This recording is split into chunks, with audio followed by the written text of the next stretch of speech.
I'm a scat man.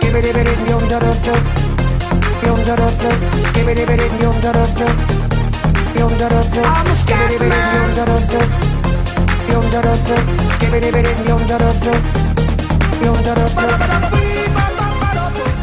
Olá, caros alunos, nós vamos dar início hoje ao módulo 3 do curso de capacitação profissional em artes cênicas, agora na disciplina de iluminação.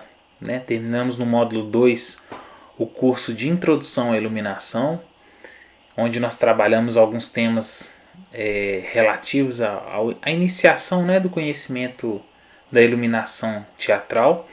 E agora nós vamos dar início à nossa segunda parte do curso de iluminação, onde nós trataremos de outros assuntos que eu vou citar aqui nessa primeira aula. Tá? Então, nesse módulo, nós vamos trabalhar agora já a parte dos equipamentos de luz. Então, nós vamos estudar os refletores, o dimmer, que a gente já introduziu no primeiro módulo do curso, as mesas de luz digitais. Nós vamos começar a trabalhar o universo das mesas digitais. Nós trabalhamos no módulo anterior as mesas analógicas. Vamos falar um pouco da profissionalização da área técnica, para entender melhor as funções, os nomes das funções e as atribuições de cada uma dessas funções no mercado profissional técnico.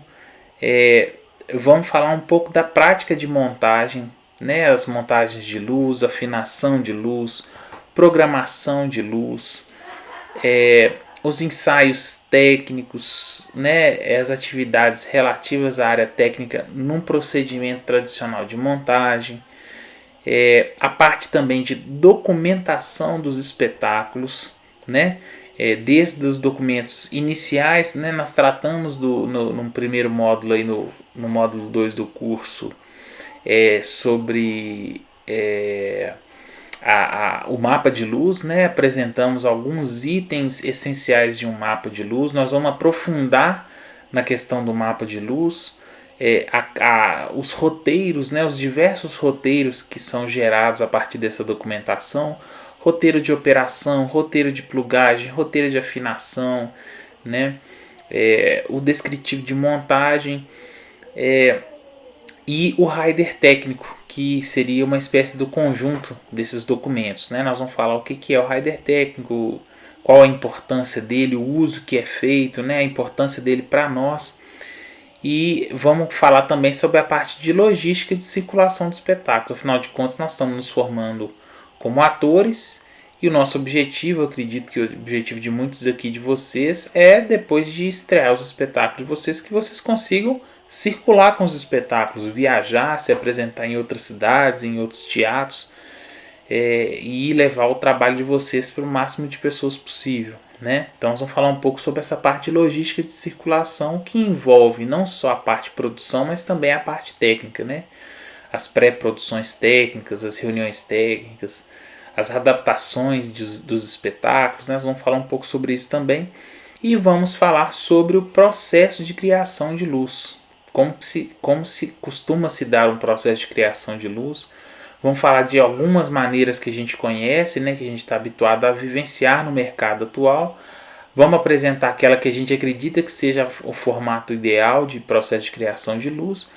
Obviamente, a gente tem que entender que se trata de um processo subjetivo, e cada iluminador tem um método de criação, mas existem alguns elementos que, no senso comum, são entendidos como condições ideais para a realização de um trabalho de criação de luz desejável. Então nós vamos falar um pouco sobre ele, e essa seria a nossa parte teórica. Depois a gente parte para uma parte mais prática, onde a gente realizaria algumas práticas de montagem, e essa parte prática a gente acredita que vai se dar num segundo momento, quando a gente voltar ao contato físico, o contato presencial, as aulas presenciais. Então, essa primeira videoaula de hoje é uma videoaula introdutória. Nós estamos apresentando o conteúdo que nós vamos trabalhar no terceiro módulo do curso, segundo módulo de iluminação e terceiro módulo do curso, E a ideia é que a gente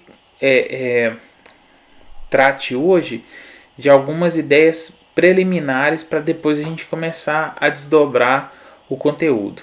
Então, o primeiro tema que nós vamos estudar é a temática dos refletores. Tá? Os refletores são os equipamentos do teatro, né, que emitem luz, né, são responsáveis por gerar os efeitos luminosos. E um primeiro conceito que a gente precisa fixar é que por que é que eles são chamados de refletores e não recebem outros nomes didaticamente falando, né? A gente vê muita gente falar holofote, canhão, né? São termos inadequados para a complexidade desses equipamentos. E aí hoje eu quero que vocês entendam isso e que vocês incorporem isso ao vocabulário de vocês daqui em diante. O refletor, ele tem como premissa para a sua existência um conjunto óptico para que você atinja uma eficiência e uma eficácia luminosa. E isso é o grande diferencial de um refletor para um holofote ou para um canhão, né? O holofote, ele não tem um estudo óptico para ter um melhor aproveitamento da luz. Holofotes geralmente são luminárias que emitem luz para muitos lugares ao mesmo tempo. O holofote, ele não tem esse estudo minucioso para um melhor aproveitamento da luz. Então ele emite luz para todos os lados, né? São as luminárias que a gente usa em grandes galpões, né? Em que a gente quer iluminar, cobrir uma grande área usando poucos recursos, né? No caso dos refletores, não. Os refletores a gente não tem, não é sempre que há esse interesse de cobrir uma grande área com uma quantidade pequena de equipamentos. Até existe de vez em quando essa necessidade, mas aí a gente usa de um refletor que apresente no seu conjunto óptico essa característica. O que a gente chama de conjunto óptico? No caso do refletor, e até por isso ele recebe esse nome, o refletor ele é composto de 3 elementos essenciais. Na verdade a gente pode falar em 4, né? Mas os 3 que o caracterizam como refletor são a lâmpada, obviamente, a lente e o espelho. A lâmpada, obviamente, porque ele precisa acender, né? Então ele precisa ter uma lâmpada. A lente, ela tem por objetivo dar alguma qualidade à luz que é emitida, né? Algum tipo de qualidade. Por exemplo, focada ou desfocada é uma característica atribuída à lente que você usa no refletor. Dependendo da lente que você usa, ele vai ter uma luz focada ou desfocada, fechada ou aberta, né? Grande ou pequena. Então a característica, a qualidade da luz, ela tem um pouco a ver com a lente. Não só com a lente, o conjunto óptico todo vai ter um resultado visual, né? E o terceiro elemento é o espelho. Ou seja, existe um pensamento que eu uso um espelho refletor para rebater a luz da lâmpada, para que a luz do refletor ela seja direcionada. É diferente de uma lâmpada solta, né? Se eu acendo uma lâmpada aqui, ela vai emitir luz para todos os lados. No caso do refletor, eu tenho um conjunto óptico para eu ter um direcionamento da luz. E o quarto elemento que eu citei aqui, mas que não necessariamente vai caracterizar o equipamento, é a própria carcaça do equipamento. Só que a carcaça do equipamento ela é muito genérica, né? Ela tem outras funções. Redução de calor, eficiência, né, para a pessoa que está manipulando aquele equipamento, o afinador de luz. Então você tem vários elementos que compõem o refletor, mas os 3 elementos, né, que são mais importantes e que vão definir o equipamento são esses 3: a lâmpada, a lente e o espelho. Por isso a gente chama o equipamento de refletor. E aí eu peço a vocês que incorporem isso no vocabulário de vocês. Quando você chega num teatro e fala em holofote com os técnicos, ou apenas canhão, né, que é uma expressão muito genérica, né, você demonstra uma certa fragilidade no seu conhecimento, e não é nosso interesse isso, né? A gente quer que você chegue no teatro e saiba o nome das coisas. Então é muito importante a gente ter o conhecimento desse lugar que é o nosso lugar de trabalho, né? Se o advogado ele tem o escritório como local de trabalho ou a corte, né? E aí ele conhece os mecanismos, os lugares, os equipamentos que ele precisa usar para exercer o trabalho dele. Nós atores também precisamos ter o conhecimento desses elementos que compõem o nosso local de trabalho, né? O nosso escritório de trabalho é o teatro, é o local do nosso trabalho. E os equipamentos que fazem parte dele também são importantes a gente ter um conhecimento mínimo deles. Então chamar um equipamento de luz, né, um refletor de holofote ou de canhão, é quase que uma ofensa. É quase que uma ofensa, assim, porque ele é um pouco mais elaborado do que esses elementos. Canhão é até uma expressão usada para um equipamento de luz que é o canhão seguidor, né, o follow spot, né? O canhão seguidor é um equipamento feito para seguir, né, os artistas, e ele é operado por um operador de canhão. Então tem um cara que segura esse equipamento, que também é uma espécie de um refletor, sim, né? E ele segue o artista no palco, né? Geralmente com um desenho bem focado, apesar que ele também pode ser desfocado, né? Em algumas ocasiões é até muito interessante o uso do canhão seguidor desfocado, mas ele é um equipamento que tem esse nome porque ele apresenta essa característica mesmo. Ele parece quase que uma arma, né? Com a qual você vai seguindo. Você tem uma mira e você vai seguindo o artista com o canhão seguidor. Mas ele é um equipamento próprio para isso, né? Geralmente eles são equipamentos muito grandes porque eles têm que ter uma eficiência luminosa muito específica, né? Geralmente eles costumam ficar muito distantes do palco, então para eles cobrirem essa distância do palco é importante que eles tenham um conjunto óptico muito eficiente, uma lâmpada de maior potência. Por conta disso eles às vezes precisam ter uma ventoinha para resfriar o equipamento, para ele não esquentar demais, porque a lâmpada é muito potente, então ela gera muito calor, enfim, uma série de características específicas do canhão seguidor. Então quando você usa a palavra canhão para todo equipamento, você também está sendo muito genérico, né? E demonstra uma certa falta de conhecimento dos nomes dos equipamentos. Então não é legal você usar essa terminologia. Ela demonstra uma certa fragilidade na sua formação técnica, né? Então legal você tratar, mesmo que você não saiba qual equipamento chamá-lo de refletor. A não ser que você perceba que ele não é um equipamento que possui um conjunto óptico. Isso pode acontecer dentro do teatro? Claro, perfeitamente, né? A gente pode usar luminárias alternativas que não tenham esse perfil de refletor, né? Ela não é um refletor, ela é um outro equipamento.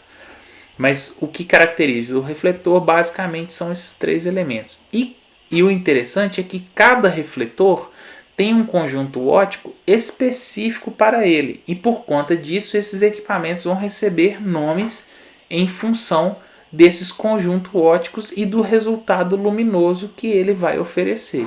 Então é muito importante a gente ter claro essa conceituação. Na nossa próxima videoaula, nós vamos trabalhar especificamente com os tipos de refletor mais tradicionais. Nós não vamos tratar de todos os refletores que existem, até porque podem haver refletores que eu não conheço, ou que eu nunca tenha utilizado, e que eu não tenha know-how para falar para vocês sobre eles. Mas os mais tradicionais que a gente encontra em teatro, nós vamos falar de cada um deles, mostrar para vocês, né, o conjunto óptico, para vocês terem essa referência, né, do que é cada um desses tipos de refletor e quais os efeitos que eles conseguem produzir, quais os resultados, qual a aplicação desses equipamentos, né, no que a gente costuma usar esses equipamentos, para vocês entenderem melhor o funcionamento desses equipamentos. Outra coisa que é importante vocês terem como conceito nessa primeira aula nossa é que os refletores, eu falei anteriormente, né, usei uma expressão que é a questão da qualidade da luz.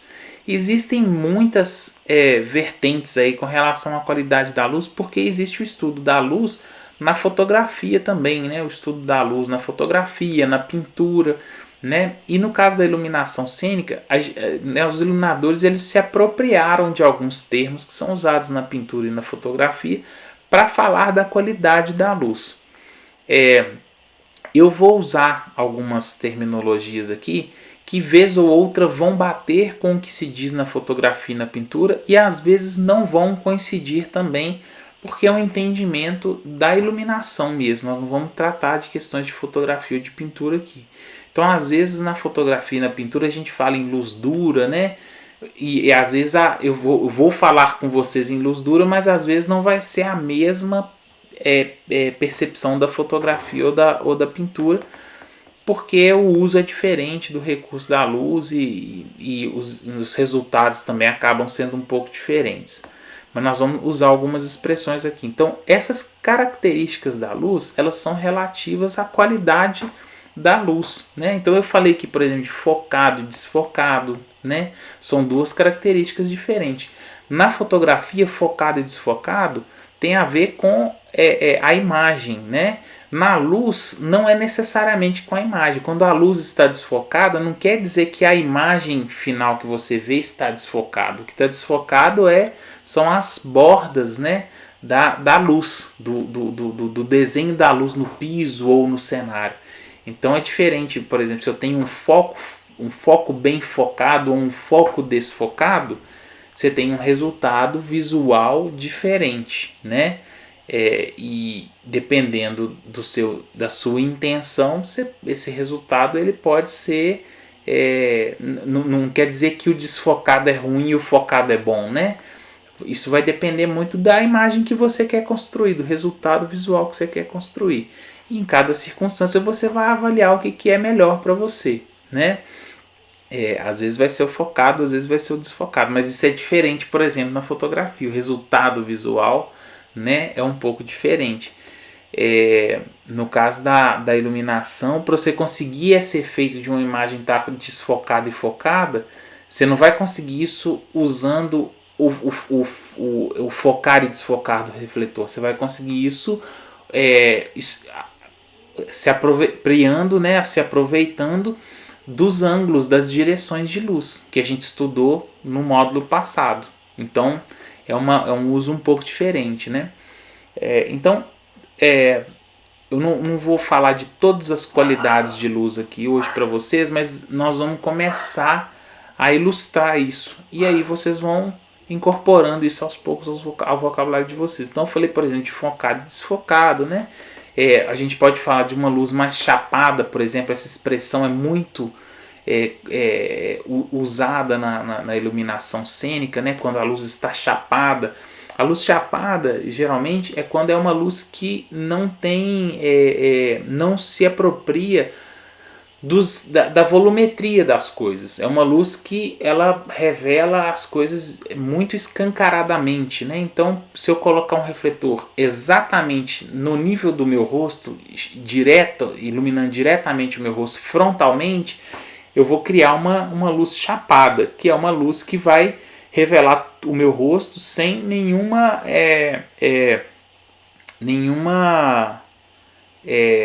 relação com a volumetria do meu rosto. Então ela é uma luz, né, que trabalha só com uma luz 2D, né, uma luz que trabalha só com altura e largura. E tudo fica revelado, assim, você não consegue criar profundidade, né, a profundidade do rosto, do globo, dos olhos, né, a saliência do nariz, a saliência das sobrancelhas que pode gerar algum tipo de sombra.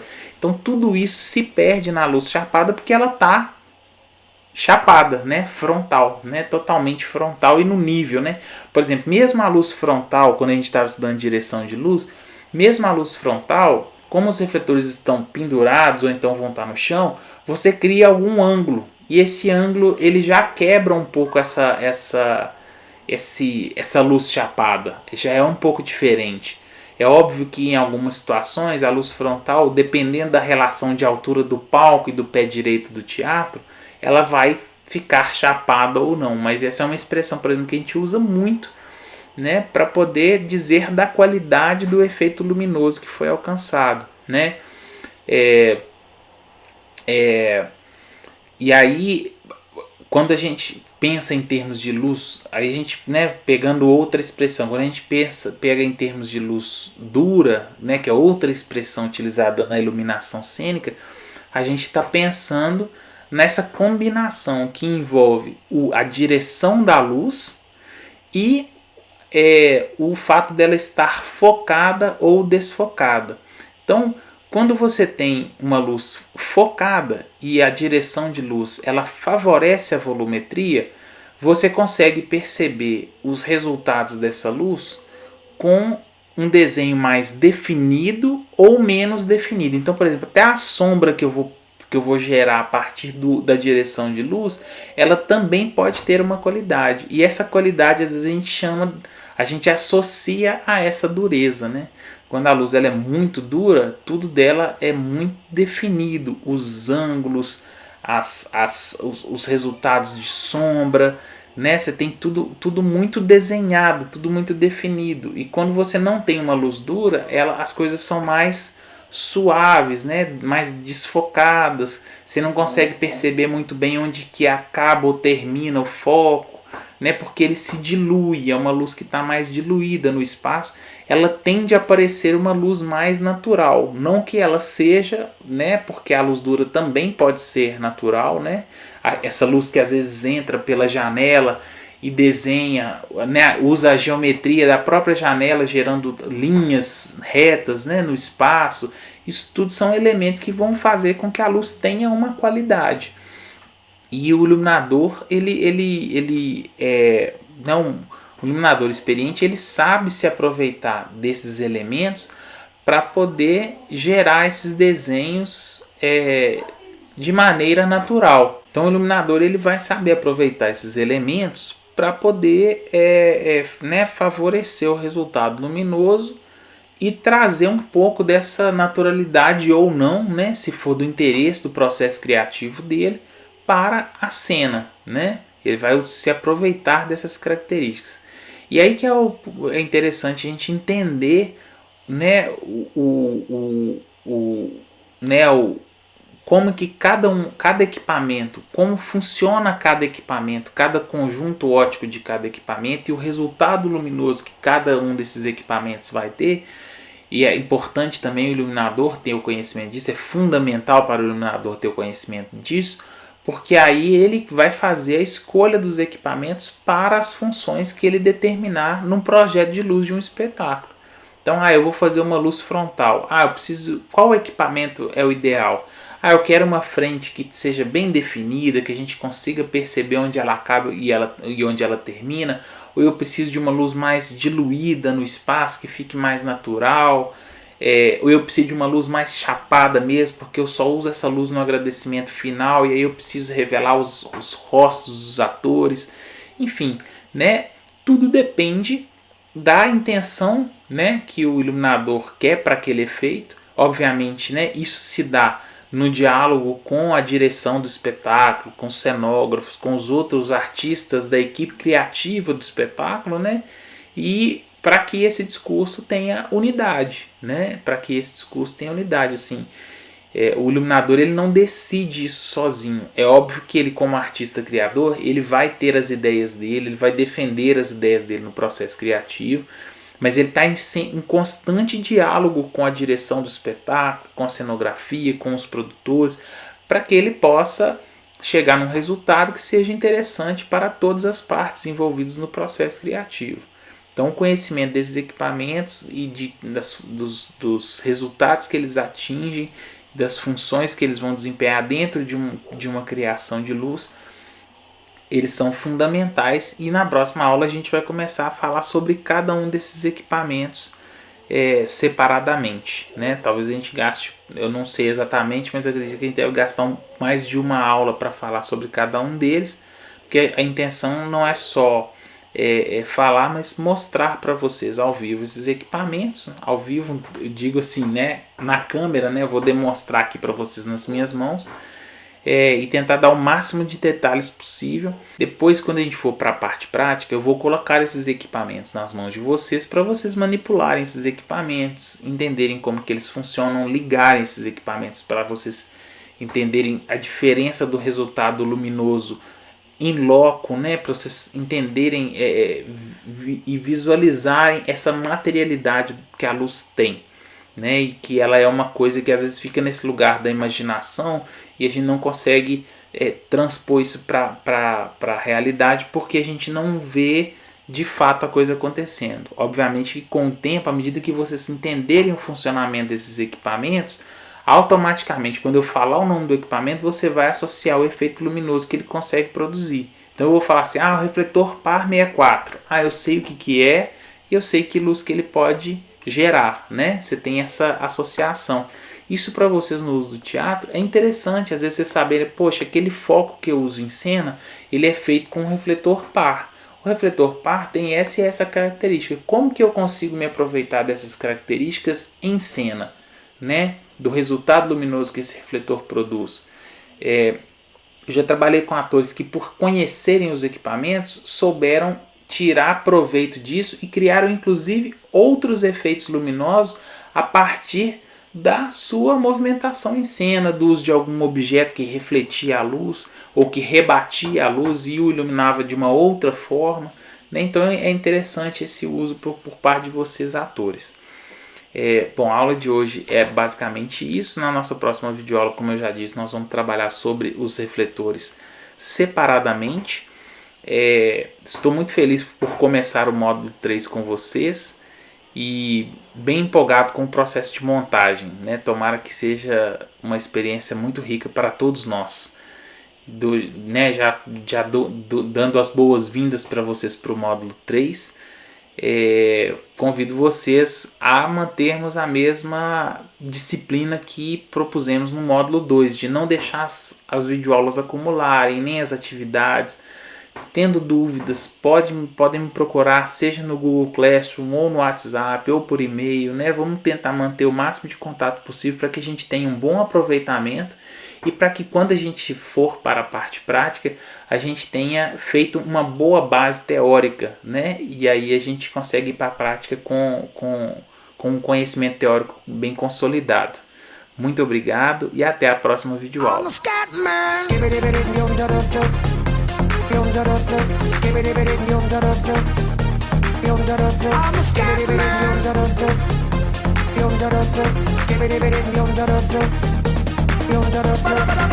I'm a